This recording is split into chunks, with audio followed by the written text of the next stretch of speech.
today, as I am every day, to stand as a member of America's joint force.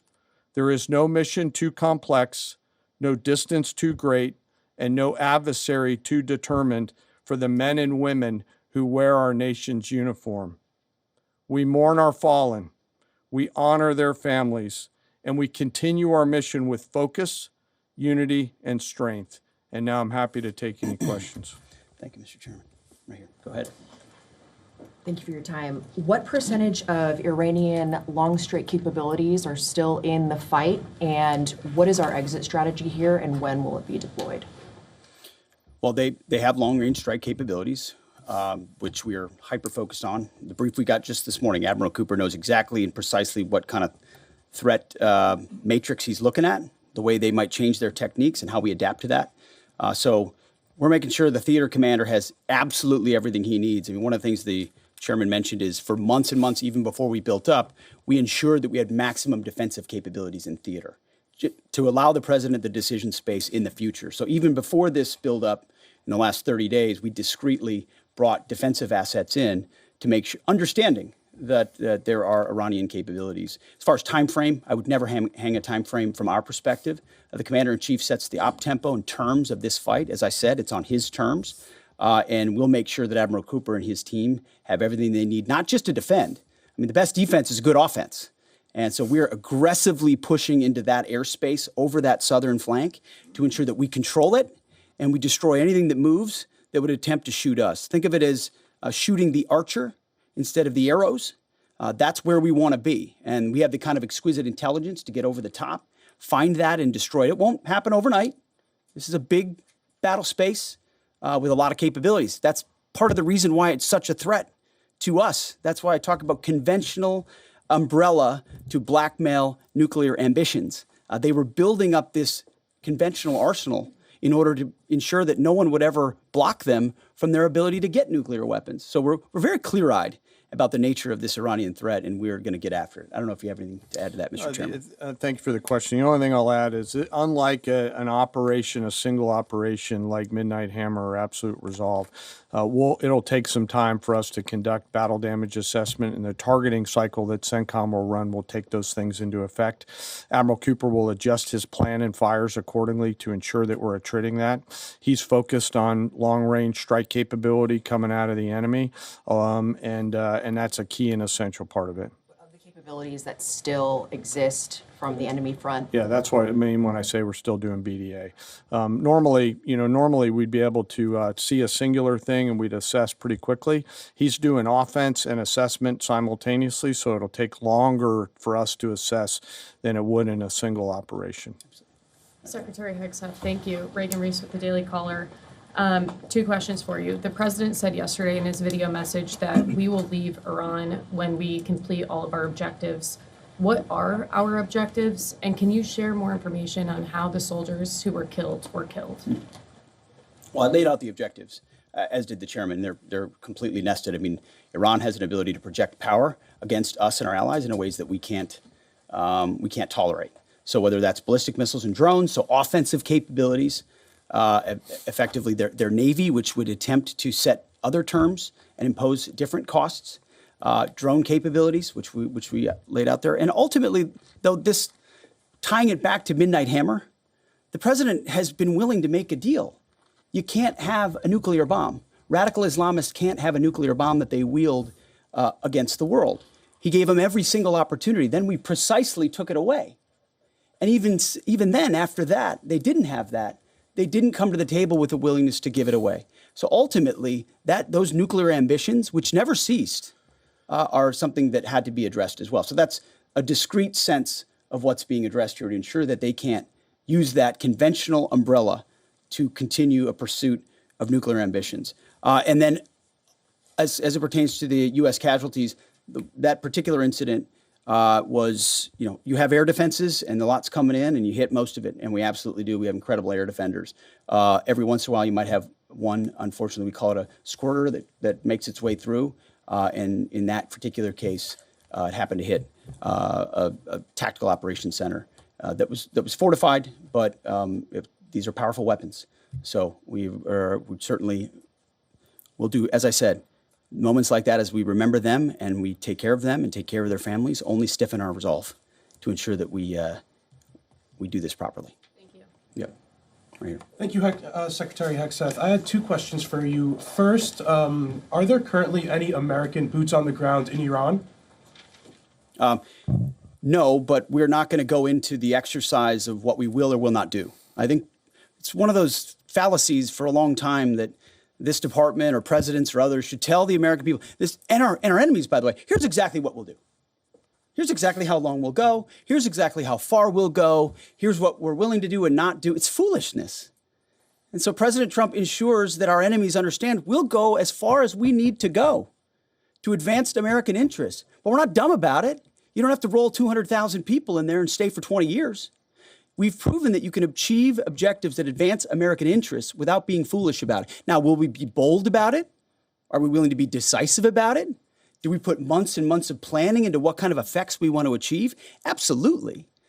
But going forward, why in the world would we tell you, the enemy, anybody, what we will or will not do in pursuit of an objective? We fight to win.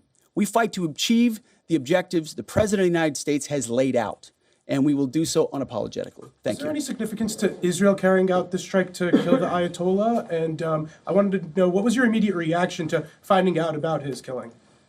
I think Israel did a great job in the conduct of that operation.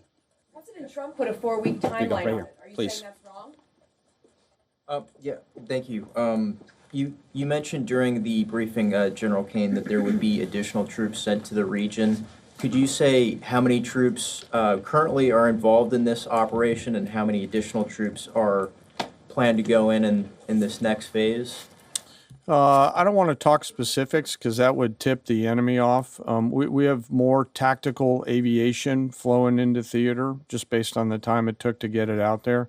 I think we're just about where we want to be in terms of total combat capacity and total combat power for Admiral Cooper. One of the things, though, that a commander, he'll consistently assess the trajectory of the campaign. Is he on or off trajectory? And then make an ask of the joint force, which will then develop options for consideration by the Secretary and the President to either increase or in some cases decrease the amount of combat capability that we have over there. I heard the question about 4 weeks. It's the typical NBC sort of gotcha type question. President Trump has all the latitude in the world to talk about how long it may or may not take. 4 weeks, 2 weeks, 6 weeks.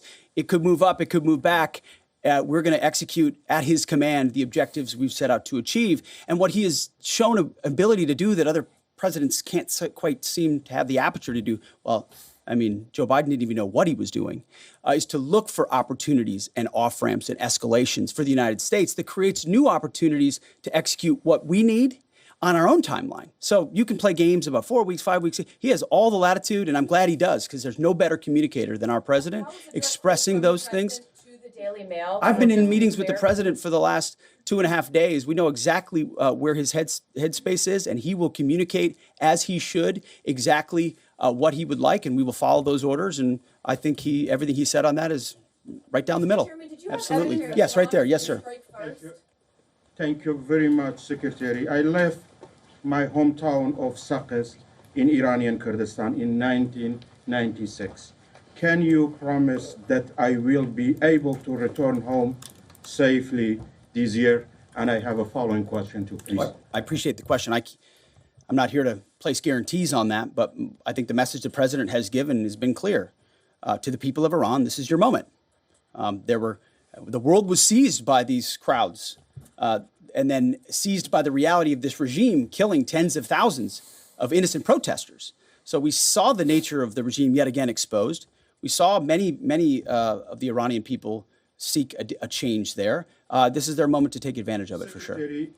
You served in Iraq and know that no American soldiers were killed in Kurdistan.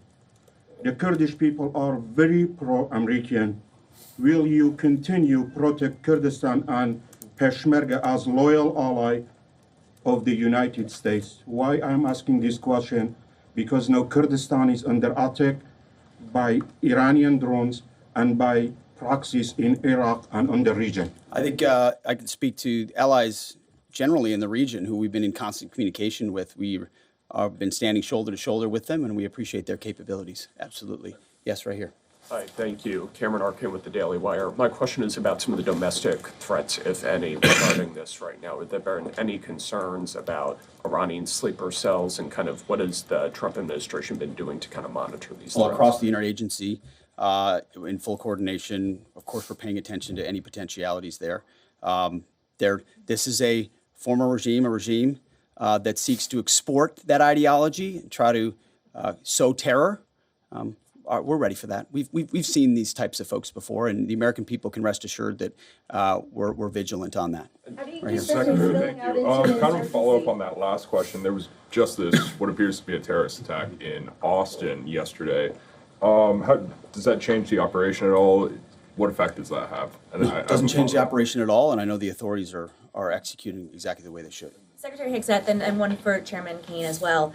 I understand, to your point here, that you don't want to broadcast everything for our adversaries to hear, but the American people also want to know what they're sending their men and women to war for. Is there a concern of this spiraling into a longer war? And then one for the chairman when you're done. Did you not hear my remarks? I mean, we're ensuring the mission gets accomplished, but we are very clear-eyed, as the president has been, unlike other presidents, about the foolish policies of the past that recklessly pulled us in to things that were not tethered to actual clear objectives. So we know, we have plans, we have generals, we have chairmen, we have commanders, CENTCOM commanders, Admiral Cooper, who's executing very deliberately to ensure outcomes that I laid out are accomplished. But we would never, in front of a press pool, lay out how long that may take. The mission for our warfighters, which is what matters to us, is very, very clear. And they're executing it right now violently. And just for the chairman quickly, I have one for the chairman. You said this is not a one-night operation. It will take time to achieve the goals. What would be the goal line here for you? I think the Secretary laid out the military objectives, and that's what we execute against, is the military objectives. Last one right here. Thank you, sir. As you've said, there are a large amount of U.S. service members that are in harm's way right now. What is your prayer for them? First of all, my prayer for them is that I do pray for them. My wife prays for them. Our family prays for them. Our cabinet prays for them. None of this is done on a whim. Having been in their boots, having been in their shoes, having been in their flight suits, I know we think about them with every decision that we make and every recommendation that we make to the President of the United States. Those recommendations are made prayerfully. And when I pray every day for them and for this mission, I pray simply for the biblical wisdom to see what is right and the courage to do it. It's going to take courage to follow through on this. There's going to be a lot of noise. And we pray for that, and we hope all of you do as well. Thank you very much. Appreciate it. Thank you.